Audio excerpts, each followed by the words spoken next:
Cristina de Fátima, y a nosotros nos va a tocar hablar de Europa de la defensa y la brújula estratégica. Ahora mismo, y tal y como están las cosas, bueno, pues muchas de las decisiones y muchas de las instituciones y muchos de los planteamientos que, bueno, se venían arrastrando desde el final de la Segunda Guerra Mundial, lo que fue la Guerra Fría y luego después de la caída del muro de Berlín, etcétera, etcétera, pues parecía que la defensa de Europa o incluso una organización atlántica como la OTAN, pues que si carecía de sentido, que si no había enemigos, sí, no. Bueno, ha ocurrido la invasión de Ucrania por parte de Rusia, se celebró la cumbre de la OTAN en Madrid y ha habido toda una serie de acontecimientos que han puesto en valor lo que es, una organización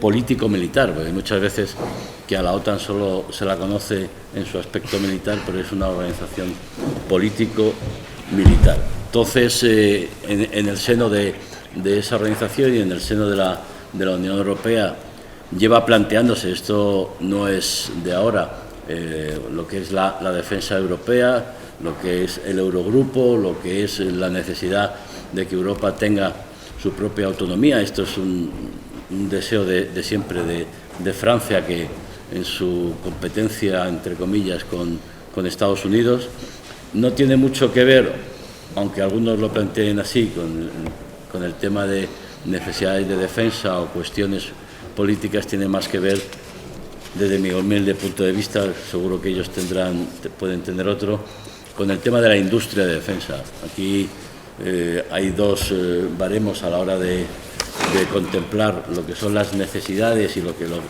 que son los intereses. Por un lado, efectivamente, hay unos planteamientos políticos, militares, de seguridad, etcétera, etcétera, de estabilidad, pero luego no hay que perder de vista que la industria de defensa, que además es la base de muchos de los avances tecnológicos que ahora disfrutamos, por ejemplo, el cacharro por ejemplo, el que yo haya podido venir hoy desde Madrid hasta el centro de Toledo sin perderme, es decir, el GPS, por no hablar de Internet, que fue un invento que se desarrolló en el ejército de Estados Unidos. Bueno, pero ahí lo que hay es una competencia, una competitividad, hay mucho dinero en juego a la hora de los sistemas de armas, etcétera, etcétera, etcétera. Bueno, yo quería hacer esta introducción para dar paso a los dos panelistas, que agradezco mucho. Agradezco lo primero a la organización, a la universidad y a Miguel Ángel Benedicto, Ideas y Debate, el que me hayan invitado para moderar esta mesa. Y bueno, pues Victoria Rodríguez, profesora de Relaciones Internacionales de la Universidad Complutense de Madrid, y Carlos González Villa es profesor de Estudios Internacionales aquí en la Universidad de Castilla-La Mancha. Victoria, vamos a intentar hacer lo más dinámico y lo más participativo posible, además teniendo en cuenta que preguntáis y tenéis inquietudes y además planteáis vuestras ideas, algo que se agradece sobremanera y es bienvenido. Victoria, muchas gracias por estar aquí. Adelante. Pues muchas gracias. Bueno, pues antes de empezar mi intervención, sí que me gustaría agradecer a los organizadores y muy especialmente a Miguel Ángel, pues el haberme invitado hoy aquí, ya que es un verdadero placer poder debatir sobre estas cuestiones con todos ustedes. Bueno, antes de profundizar brevemente y trataré de cumplir con el tiempo que me han dado sobre el ámbito de la seguridad y defensa, me gustaría dar un paso hacia atrás, luego volveré a dar otro paso hacia atrás y entender qué es la Unión Europea, ¿no? La Unión Europea, como bien saben ustedes, no es una organización internacional, no es un Estado, es un híbrido y su singularidad subyace de que los Estados de forma voluntaria ceden competencias al ámbito supranacional conforme a una fundamentación normativa común, ¿no? Como dirían nuestros compañeros juristas, ¿no? Es una organización sui generis, ¿no? Y desde relaciones internacionales utilizamos la metáfora de the beast, ¿no? La bestia. No sé si han visto ustedes la película de La Bella y la Bestia, ¿no? Tiene rasgos de animal, ¿no? Tiene pelo, pezuñas, etcétera, pero luego, bueno, pues tiene los ojos, el alma humana. Y así es la Unión Europea, en donde presenta avances muy significativos en determinadas áreas y en donde en otras áreas los Estados son muy recelosos de cooperar.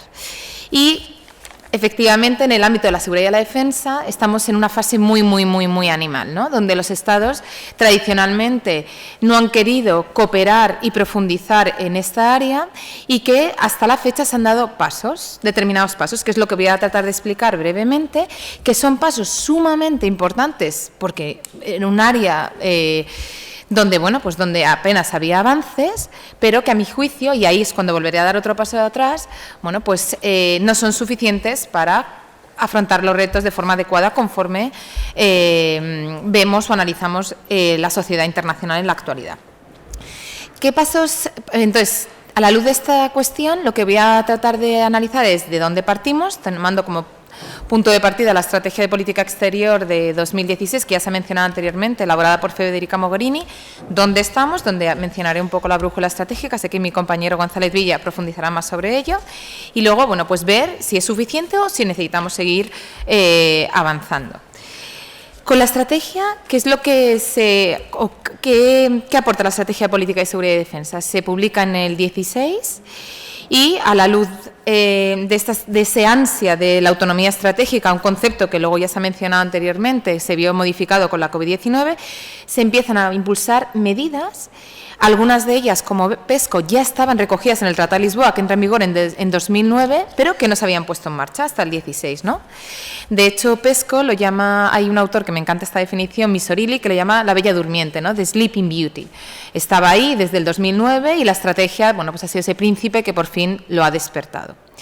¿Por qué tiene tanta importancia la estrategia? Por dos aspectos, uno endógeno y otro exógeno, ¿no? Por un lado tenemos a Trump, que cuestiona continuamente la alianza, ¿no? Y por otro lado tenemos el Brexit, salida del Reino Unido, y por lo tanto podemos profundizar en un área donde Reino Unido tradicionalmente había vetado esos avances.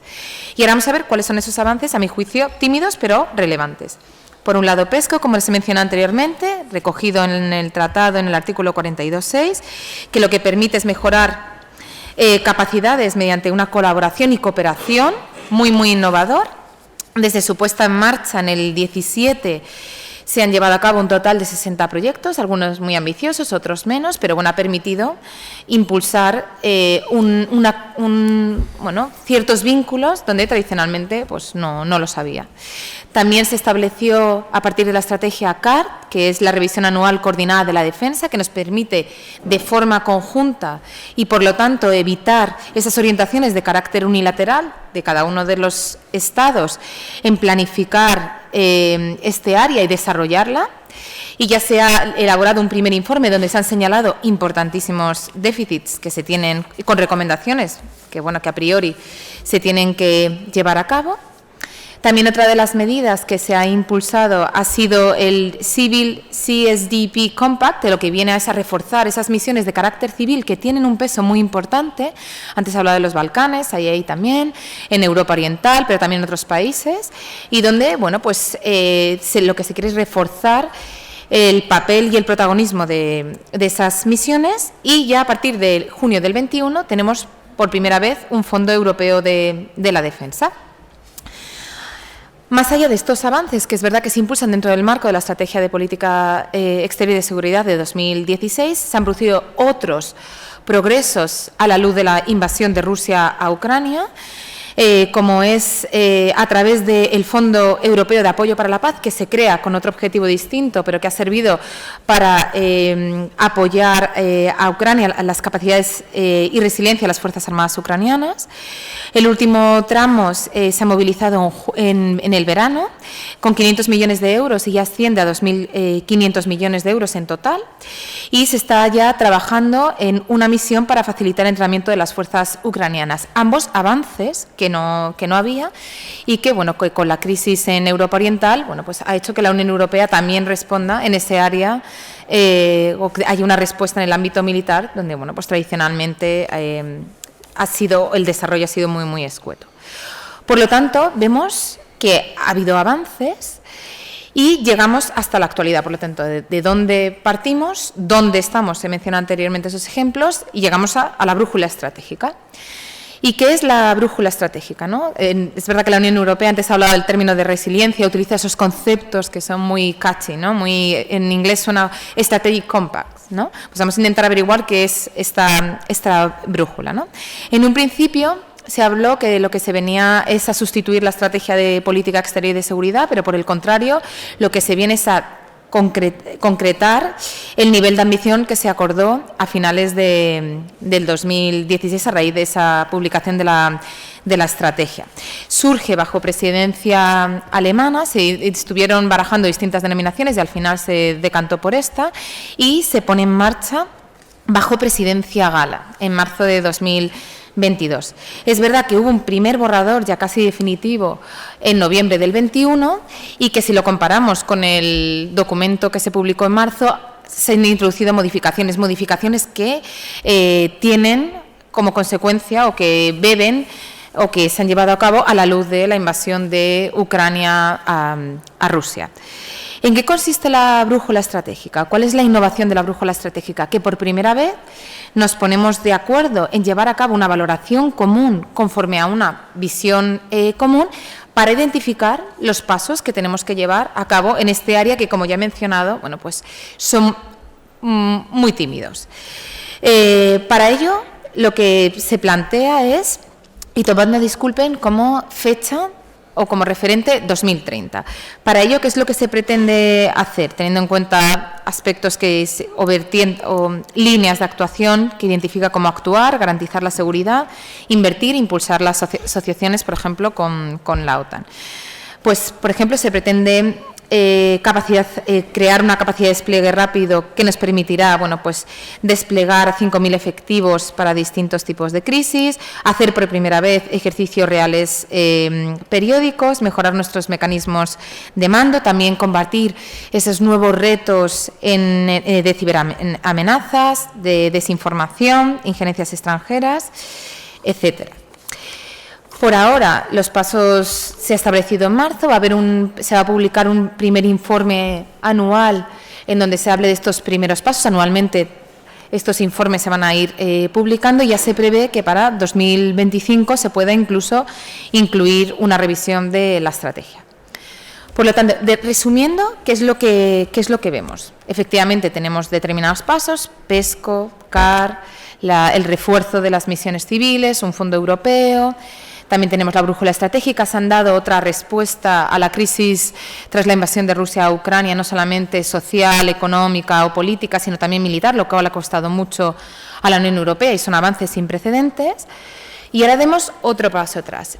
Si entendemos la escena internacional, ¿no?, o la sociedad internacional, vemos que hay tendencias claramente multipolares que nos alejan de esa sociedad solidaria que hablaban autores de la escuela británica como Weiner o Wheeler, ¿no?, donde, bueno, pues exigen que la Unión Europea asuma cierto liderazgo. Y en ese refuerzo de la Unión Europea como actor internacional vemos que los avances son relevantes, pero a mi juicio son escasos. Se necesita seguir profundizando en este ámbito.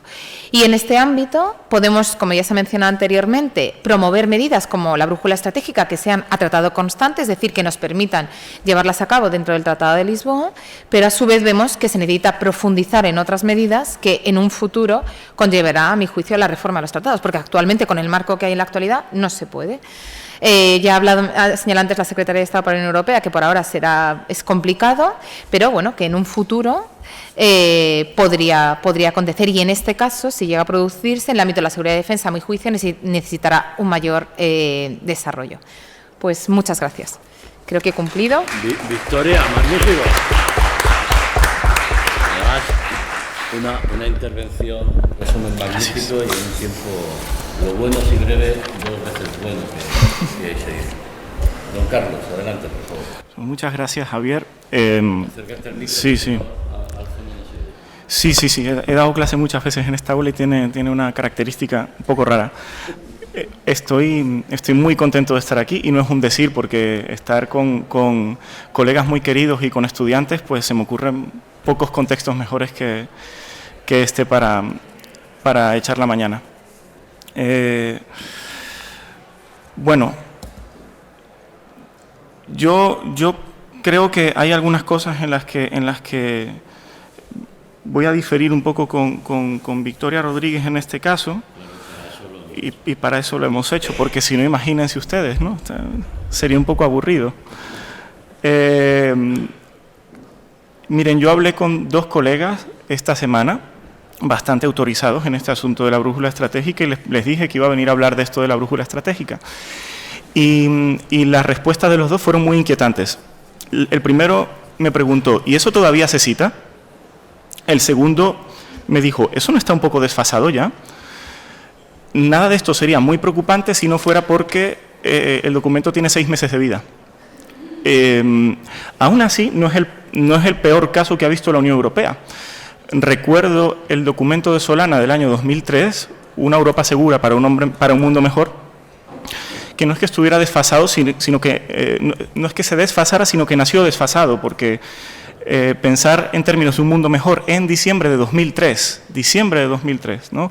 En pleno apogeo de la invasión ilegal de Estados Unidos sobre Irak, pues había que ser extremadamente optimista en aquel momento para decir eso. Entonces, bueno, esta está desfasada, pero al menos el desfase vino después de nacer. Aún así, creo que es un documento que vale la pena analizar. Es un documento significativo, lo cual no quiere decir, a mi juicio, que sea útil u operativo, pero es significativo, es representativo en la medida en que reproduce tendencias de larga duración en la formulación de la política exterior y en la política de seguridad y defensa de la Unión Europea. Yo traigo aquí algunas características y seguramente tenga que frenar antes de mencionar la última, que la podríamos dejar para más adelante, y es la que está más vinculada con la actualidad. La primera característica que mencionaría en relación al hecho de que considero que es un documento muy representativo de las formulaciones de la política exterior y de seguridad de la Unión Europea, la primera característica es que es un documento que está entre la ampulosidad y la institucionalidad. Institucionalidad la entiendo en este sentido como los pasos a los que hacía referencia hace un momento Victoria Rodríguez, que se iban dando y se iban formalizando en una serie de documentos, algunos operativos, otros de análisis, pero que en cualquier caso son graduales o muy graduales. Y la ampulosidad en el lenguaje es lo que muchas veces contrarresta esa extrema gradualidad. ¿A qué me refiero con ampulosidad? Al hecho de llamarla brújula estratégica. Si nosotros cogemos el documento de seguridad nacional de cualquier Estado, empezando por la revisión anual que hacen los Estados Unidos o con otros, no vamos a encontrar expresiones de este tipo. La brújula estratégica de los Estados Unidos, la brújula estratégica de Polonia. No, es la estrategia de seguridad nacional. La Unión Europea, al ser un sujeto sui generis y al tener ciertas limitaciones, se apoya más en el uso del lenguaje. Entonces aquí tenemos el uso de la palabra, de la expresión brújula estratégica, precedida por el eslogan utilizado frecuentemente por el alto representante de la autonomía estratégica. Y también aquí podemos meter el uso excesivo, en mi opinión, porque termina cansando y termina quitándole sentido a la palabra del término resiliencia, eficacia, desarrollo de capacidades, despliegue, modernización, etcétera. Son palabras que se repiten a lo largo de todo el documento. Acompañada de esa ampulosidad en el lenguaje viene un cierto ensimismamiento. Y aquí, esto por supuesto, todo lo que diga es opinión mía, esto también. Un cierto ensimismamiento, en ocasiones irritante. Aquí pienso una expresión que utilizó hace poco el alto representante de que, bueno, este documento era necesario porque al fin y al cabo la Unión Europea es un jardín francés muy bien cuidado y muy bonito en medio de un mundo que es una jungla. Bien, no voy a comentar esto.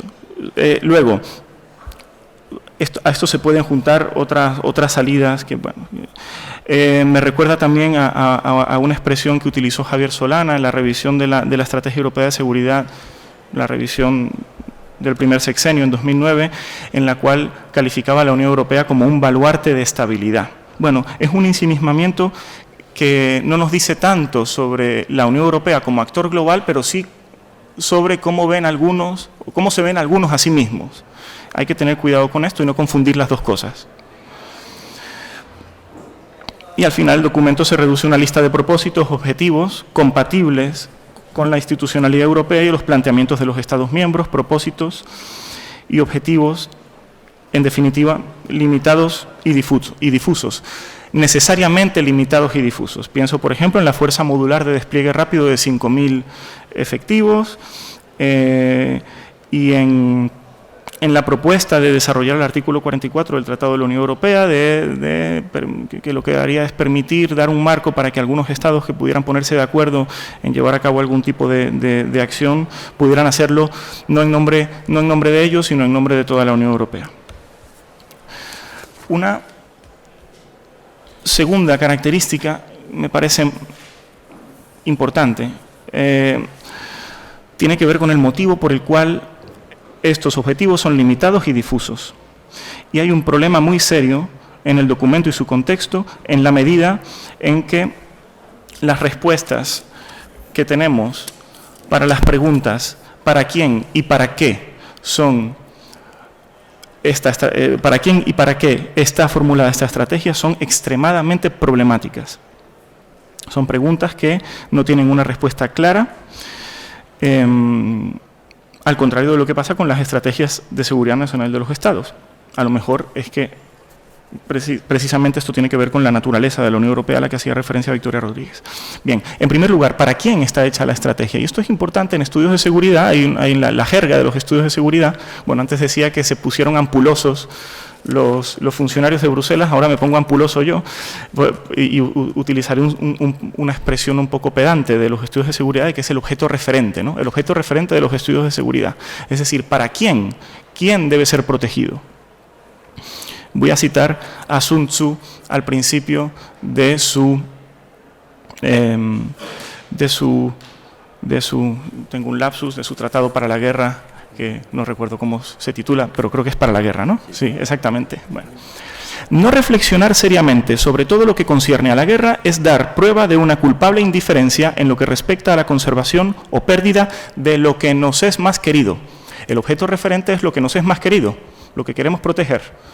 De acuerdo con el documento, de acuerdo con la trayectoria de la Unión Europea, lo que nos es más querido sería el orden de seguridad europeo, los ciudadanos, la Unión como tal, los estados, etc. Bien, Sun Tzu, justo después, apunta los 5 factores fundamentales para valorar la guerra. Yo solamente voy a mencionar el primero, porque si no se cumple el primero, los demás son muy problemáticos, y el primero tiene muchos problemas, y ese primero es la doctrina. La doctrina definida por él como aquello que hace que el pueblo esté en armonía con su gobernante, de modo que le siga donde sea, sin temer por sus vidas, ni a correr delante de cualquier peligro. Bueno, la brújula, si atendemos a esta definición, carece absolutamente de doctrina real. No puede tenerla. Puede haberla en el futuro, si hay una reconfiguración de fuerzas sociales y políticas dentro de los estados de la Unión Europea que generen una cierta unidad de acción y de propósito. Y eso ahora no existe. Puede que la exista en el futuro. Mi hipótesis, tampoco demasiado audaz, basta con abrir la prensa cada día, es que esta recomposición, si existiera, será una recomposición nacional conservadora que vendrá dada por acuerdos de las fuerzas de centro-derecha con la nueva derecha dura, si lo queremos llamar así, representada por partidos como Fratelli d'Italia, el PiS en Polonia, coaligados en este caso con la organización Vox en España. Y esto, bueno, y otros casos que podemos ver también en el caso de Suecia, por ejemplo, más reciente.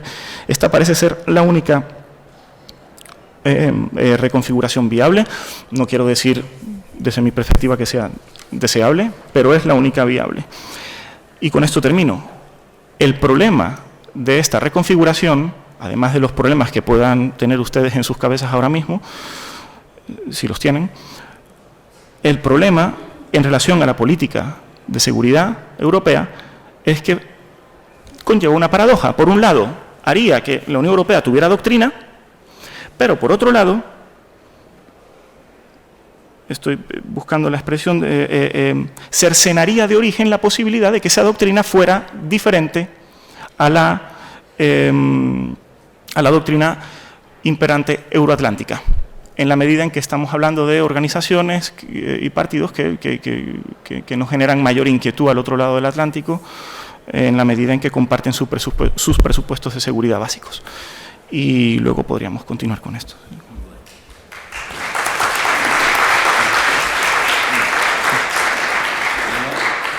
Vemos que Carlos es como el cura y el pecado, ¿no? ¿Qué ha dicho? Que no es partidario. A mí se me ocurren muchas cosas. Queremos hacer esto dinámico.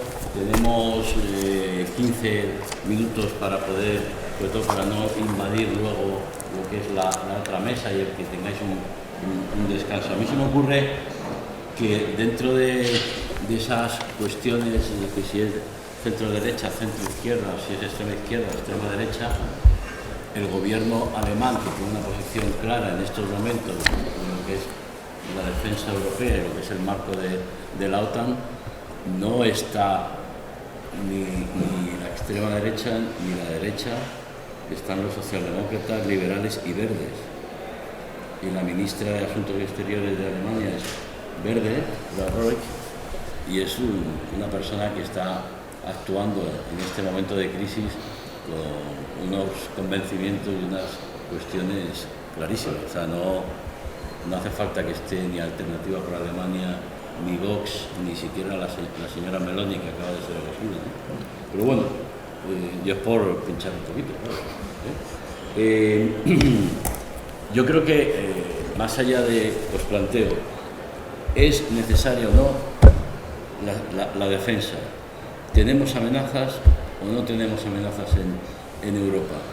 ¿El concepto estratégico de la OTAN es adecuado o no? Ellos definen como enemigo ahora mismo de los intereses de los ciudadanos europeos y también de Estados Unidos y Canadá, que forman parte de la OTAN, a Putin y al terrorismo internacional, y plantean como una amenaza el expansionismo de China.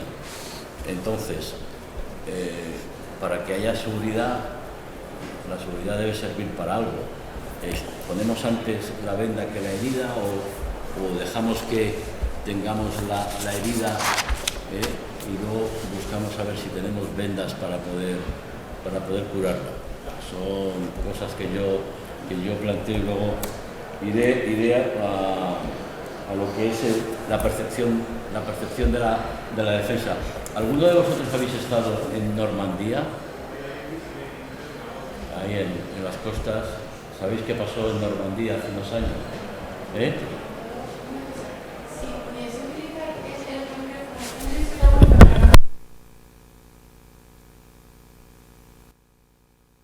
A ver si ahora... Bueno, pues, sí, a ver. Hola. Ahora sí. Vale, perdón. Bueno, pues rápidamente, que si no me enrollo yo y los que tienen que hablar son ellos. ¿Alguno de vosotros ha estado en Normandía? ¿Sabéis que...? Sí. ¿Has visto la playa de Omaha, el desembarco?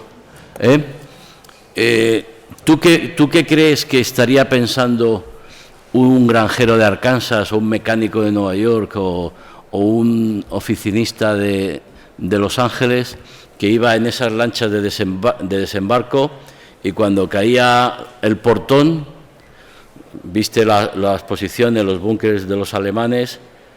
¿Habéis visto Salvar al Soldado Ryan?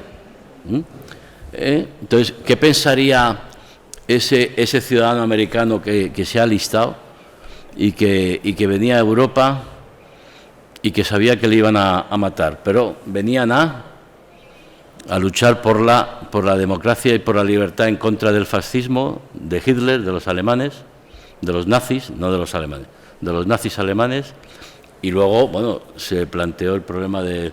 Entonces, ahora mismo Europa tiene una amenaza con Putin que pueda ir más allá, o tenemos la necesidad de tener más tanques, más mantequilla. ¿Qué os parece? Es que intento rasear un poquito el... ¿Quién quiere empezar? El ¿Sí, juego. ¿Seguro? Vale. Bueno, yo a lo mejor pues, tengo una mirada reflectivista, ¿no? Entonces daría un paso atrás. ¿Qué es poder? El tanque y las mantequillas. Entonces el Smart Power es la mezcla entre lo duro y lo blando, ¿no? Pues para mí poder, también eso es poder, pero también es la persuasión, la apropiación, ¿no? Esto lo explica muy bien el profesor Cornago, ¿no? La idea de geosociedad, geoeconomía y geopolítica. Es verdad que a día de hoy pues hay retos, efectivamente, que vamos a tendencias más multipolares, ¿no? Frente al multilateralismo, lo multipolar, los distintos polos chocan entre sí para incrementar su poder y toman como referentes aspectos más propios de la geopolítica, ¿no? Entonces, la Unión Europea, que es un actor sui generis y que por eso bueno, pues va construyéndose poco a poco, antes lo ha comentado el profesor González Villa, a lo mejor carece, bueno, es que vamos construyendo poco a poco y el núcleo más westfaliano pues cuesta mucho ceder competencias. En comercio pues vemos que va bien y profundizamos, pero política exterior, que ya es lo más intrínseco a los estados, cuesta enormemente. Pero aún así creo que tenemos que seguir profundizando porque los retos, ¿no? Y aquí hay distintos autores, Ulrich Beck, Saki Lady, me da igual, son de carácter internacional y los estados por sí solos no pueden gestionarlo adecuadamente. Entonces, si queremos realmente liderar o tener un papel en el mundo, necesitamos profundizar y reforzar el actor internacional UE, donde bueno, las cuestiones de seguridad y defensa son relevantes. En cuanto al tema de lo de las ideologías, yo creo que más allá de que ideologías de derechas o de izquierdas, y a lo mejor citaría a Trujillo y Serra, ¿no? El proyecto europeo, desde la génesis del mismo, ¿no? De esa pequeña Europa, se construyó para superar lo nacional excluyente, ¿no? Entonces, ¿cómo se supera el nacional excluyente? Creando algo común, que es lo supranacional. Entonces, todas esas voces radicales, me da igual de un lado u otro, es que no pueden profundizar en la defensa europea, porque no apoyan una mayor profundización e integración, porque va en contra de lo excluyente, porque no es el yo frente al otro, sería el nosotros, ¿no? Que también podríamos entender cómo se configura y qué es ese nosotros, ¿no? Entonces, por eso, pues como he mencionado anteriormente, pues obviamente Alemania, con un gobierno más de izquierdas, impulsa y apoya esa medida por esa concepción o ese ámbito más supranacional, ¿no? Y efectivamente lo que viene a resaltar Putin o China, ¿no? Es otra manera de entender el mundo. Y nosotros lo que nos cuesta es entender, y que va vinculado con lo multipolar. Nosotros estamos a gusto con el multilateralismo porque es una expresión de cómo funcionamos nosotros, nos tenemos que poner de acuerdo los 27, nos gustan los derechos humanos, las libertades fundamentales, lo que queramos, ¿no? Estándares internacionales, ¿no? Que subyacen de lo meramente comunitario. Aquí hay distintas teorías. Y se empieza a contrarrestar o a cuestionar claramente ese modelo, ¿no? Y el respeto del derecho internacional. Entonces, bueno, pues claro que tenemos que reforzar, porque hay distintas tendencias y si a nosotros nos gustan o preferimos impulsar nuestro modelo, tenemos que reforzarnos. Antes he hablado del tema China y a mí me gusta mucho, me gusta lo del jardín francés. Borrell utiliza muchas estas expresiones. Habla de la doctrina Sinatra, ¿no? De My Way, la canción de My Way, ¿no? De cómo la Unión Europea tiene que impulsar una política distinta a la de Estados Unidos, porque es que somos distintos en distintas áreas, pena de muerte, por ejemplo, una de ellas, pero también a China, ¿no? Muchísimo más, nos diferenciamos muchísimo más, y que ante estos bloques necesitamos tener una actuación distinta. En esta actuación distinta, en este My Way, de nuevo se necesita reforzar al actor internacional UE. Hay carencias institucionales y temáticas, no puede ser lo de la idea de la unanimidad 27, es que bloquea. Temática, seguridad y defensa, por ejemplo, que necesitan ser solventadas. A día de hoy, la Unión Europea no puede desempeñar el papel de liderazgo que tendría que desempeñar, y eso viene por esas carencias que tenemos.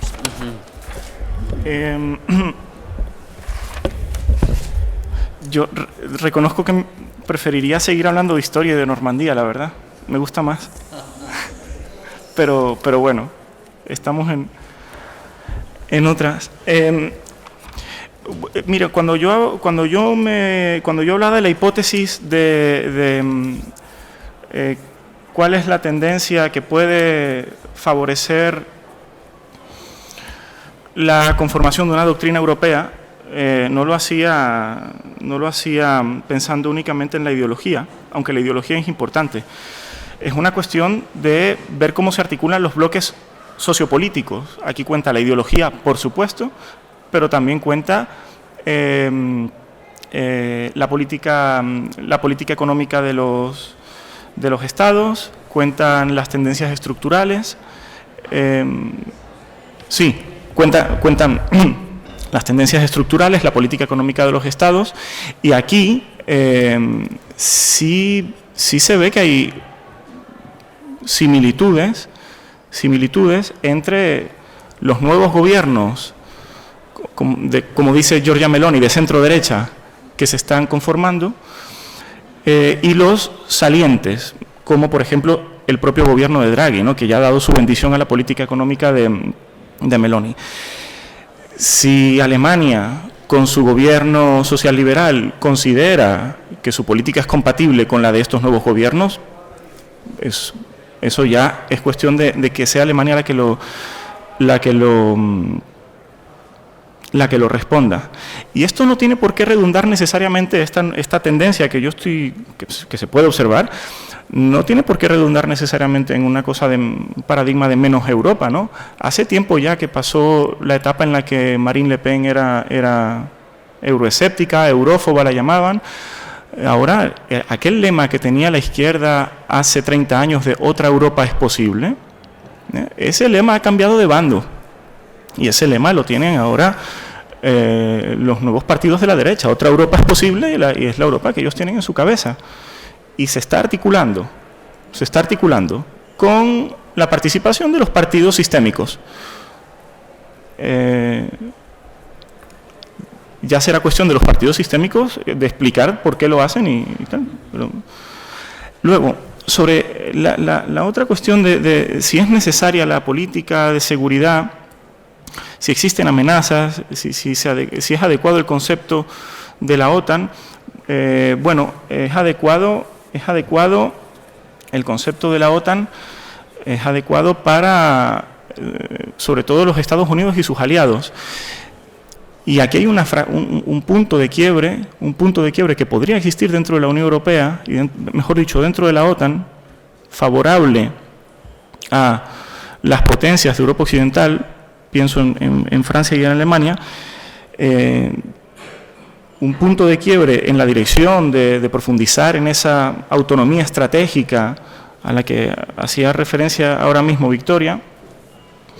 Pero claro, para que la autonomía estratégica sea una cosa tangible, tendrá que diferenciarse en algo del concepto estratégico de la OTAN de Madrid. Y lo cierto es que el esquema fundamental, los códigos geopolíticos fundamentales de una y otra organización son en este momento indistinguibles. Empezando por, como dijo Javier hace un momento, la categorización de Rusia como amenaza. Luego China no está categorizada utilizando la palabra amenaza, sería un reto, un rival sistémico, sería la segunda categoría, y ya luego está como el mundo peligroso, así lo pone la estrategia europea, que es un eufemismo para decir periferias desobedientes en la mayor parte de las ocasiones. Lo que no nos gusta está afuera, es peligroso, ahí pasan cosas malas y de vez en cuando habrá que mandar algún tal. Entonces, en este sentido, ya para sintetizar, autonomía estratégica, para existir tendrá que diferenciarse en algo, alguna cosa. Sí,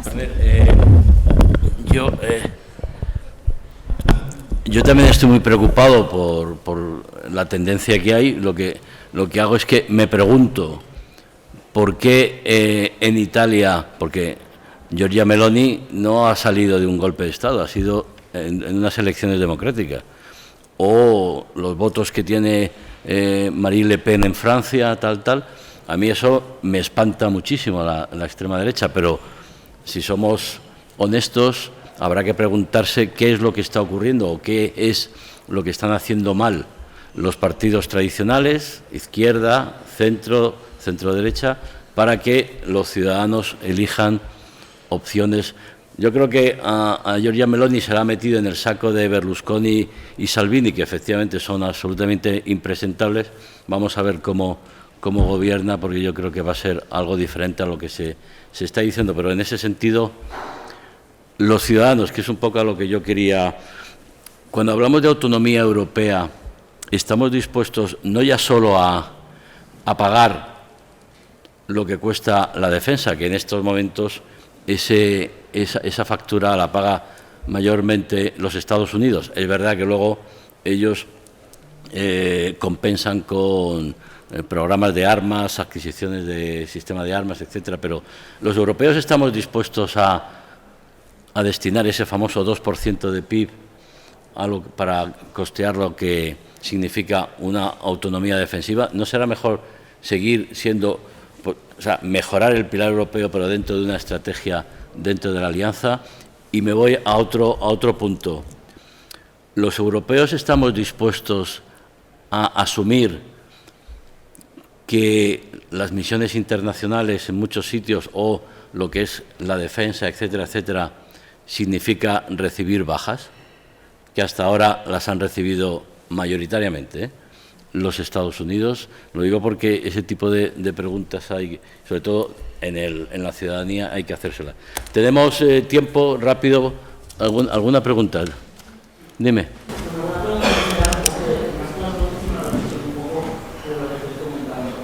Pero cortita, por favor. Venga, adelante. A ver, yo personalmente no estoy, o sea, entiendo personalmente, soy lo que decir, que obviamente estamos en una relación rusa, porque es una nación soberana, porque es una ucraniana. Ahora bien, hacia la pregunta de, ¿estaríamos los europeos dispuestos realmente a sufrir víctimas? Y yo creo que la respuesta por mi parte personalmente es no. Es no. ¿Por qué? O sea, ¿no crees que en Ucrania se está también dilucidando tu libertad y tu democracia? Bueno, y está a unos kilómetros de distancia. Porque es que a mí me parece muy importante, estoy de acuerdo, por supuesto, la Ucrania, por supuesto, las cosas. Pero lo que no es cierto es que hasta por un mundo no presta la atención a otros. Y creo que muchas veces la política internacional se pone foco en unos y no otros.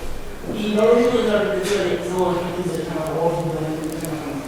No, te digo porque si realmente tenemos una cosa, si realmente lo que hemos construido es una perspectiva global de la Unión Europea de enfoque internacional, creo que realmente que a unos y a otros. Y a partir de determinar cómo actuamos en unos y otros. Tengo una pregunta, soy ucraniana, pero es que para entrar en Finlandia, y Suecia la OTAN, tengo que esperar. Y tengo que hacer lo que quiera con lo que quiera. La condición. pero ahí hay una cuestión, si me permites, de dimensión del conflicto y, sobre todo, dimensión de la amenaza. Efectivamente, en Azerbaiyán el conflicto es un conflicto que hay que tener en cuenta, sin duda, pero la dimensión de lo que está ocurriendo, de la invasión rusa en Ucrania y lo que eso significa y lo que puede significar en adelante, pues tiene otra... Es muy diferente. Perdón, Javier, hay un caso que tiene una dimensión mucho mayor que la de Ucrania para la Unión Europea, porque parte del territorio de la Unión Europea está ocupado por una potencia no europea, que es el norte de Chipre. Entonces, si nos vamos a poner con temas de ocupaciones que afectan a la Unión Europea, por encima de la de Ucrania está la de Chipre de lejos. Lo que pasa es que a Chipre, por lo que sea, no se le trata como si fuera miembro de la Unión Europea, ¿no? Es una cosa, cuando llega la crisis económica también fue bastante vergonzante el trato. Pero convivimos con ocupaciones tranquilamente. La de Chipre es una dentro del territorio, la del Sáhara, bendecida por Alemania y por España, y por Francia, por supuesto, es otra, la de Palestina, La de Yemen, hace poco estuvo Scholz en Arabia Saudí para diversificar. Supongo que la energía que viene de Arabia Saudí será menos, no sé, estará menos manchada de sangre que la de Rusia. No sé. Pero eso es igual que estar en contra del fracking, porque claro, eso ecológicamente, y sin embargo ahora estamos consumiendo gas y petróleo obtenido por algunos países con el fracking, pero bueno, eso es otra discusión. Pero el tema de Chipre, insisto, no tiene la dimensión ni de lejos de lo que está ocurriendo en Ucrania, que habría que haberlo resuelto, sin duda. No, claro que no tiene la dimensión, porque nos afecta como europeos. No, sí, porque es Europa, no es la Unión Europea. Pero no están muriendo miles y miles de personas, ni se está bombardeando, ni está ocurriendo lo que está ocurriendo con desplazamiento de millones y millones de personas, y además con bajas, con matanzas civiles, fosas, no tiene para nada. ¿Puedo? Sí, Victoria, cerramos contigo. ¿Vale? Vale. En cuanto a estamos dispuestos, pues yo creo que, bueno, a lo mejor es incidir en los procesos de socialización para apropiarse de esa idea. Sí que creo que la invasión de Rusia a Ucrania, ¿no? Y ya no solamente es el qué, ¿no? Sino también el cómo, ¿no? Cómo se ha actuado con lo de las fosas comunes en Bucha, en distintas ciudades que vamos descubriendo, que es sangrante, y que es verdad que luego habrá que estudiar el caso de las fuerzas ucranianas, ¿no? Con algunos soldados rusos, pero aún así la evidencia es aplastante. Yo creo que es un punto de inflexión, porque de alguna manera todos nos hemos sentido identificados con esas madres que iban cruzando con sus hijos las fronteras, de esa cercanía, y no quiero hablar ya de razas, porque podemos decir, bueno, y los sirios cuando fueron las fronteras polacas, efectivamente, pero ha habido un mayor sentimiento, especialmente porque se trataban de mujeres y niños, más que nada porque los hombres se quedaban en territorio ucraniano para poder combatir, no podían salir, ¿no? Entonces, para mí ha habido un punto de inflexión, y si se trabaja en el mensaje, pues puede llegar a apropiarse de esa idea de asumir bueno, pues un coste y de asumir determinadas bajas, pero porque al final es entender la escena internacional, es que actualmente hay retos que van a exigir respuestas que conlleven cuestiones vinculadas al ámbito militar, queramos o no.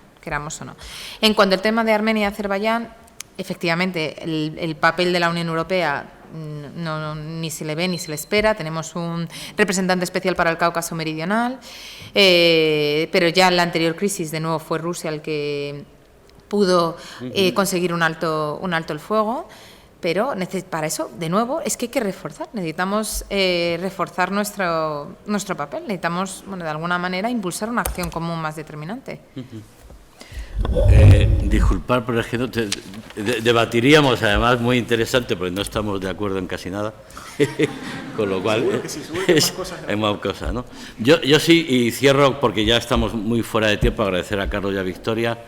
Una cuestión que quizás sea una referencia que os debe servir: tanto la Unión Europea como la OTAN se crearon para evitar una tercera guerra mundial, porque las dos primeras se habían originado en suelo europeo, para simplificarlo, enfrentamiento entre Francia y Alemania, o Prusia en la primera. Entonces, todo esto es para evitar una tercera guerra mundial, que por desgracia estuvimos muy cerca en los Balcanes, porque cada uno estaba defendiendo una posición diferente, se superó, y ahora estamos con un enorme peligro de un conflicto a gran escala. Por eso entiendo que teniendo razón Carlos, que hay que ocuparse también de esos conflictos de baja intensidad, pero la dimensión de lo que está ocurriendo ahora mismo es otra. Muchísimas gracias a todos, y os dejo con la siguiente.